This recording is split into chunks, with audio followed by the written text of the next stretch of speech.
នេះបងប្អូនហើយព្រឹកនេះអត់មានអីទេបងប្អូនមានតែបាយឆា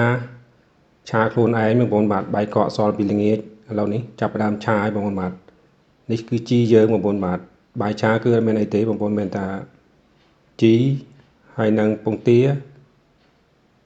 ទាំងដាក់គ្រឿងអំបិលអីទីទួចទេបងប្អូនបាទអញ្ចឹងគឺយើងឆាតែបងប្អូនបាទឥឡូវនេះគឺខ្ញុំបាទរោយជីចិត្តហើយបងប្អូនបាទ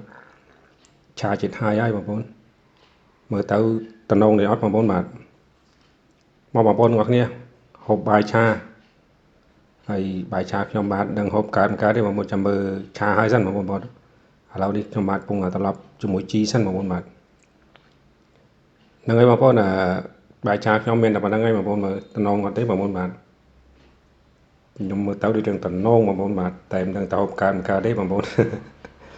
ហ្នឹងហើយបងប្អូនវីដេអូខ្ញុំបាទគឺថ្ងៃនេះគឺឆាបាយបងប្អូនបាទឆាបាយជាមួយពងទាហ្នឹងហើយបងប្អូនដោយសារតែបាយសាមញ្ញហ្នឹងគឺ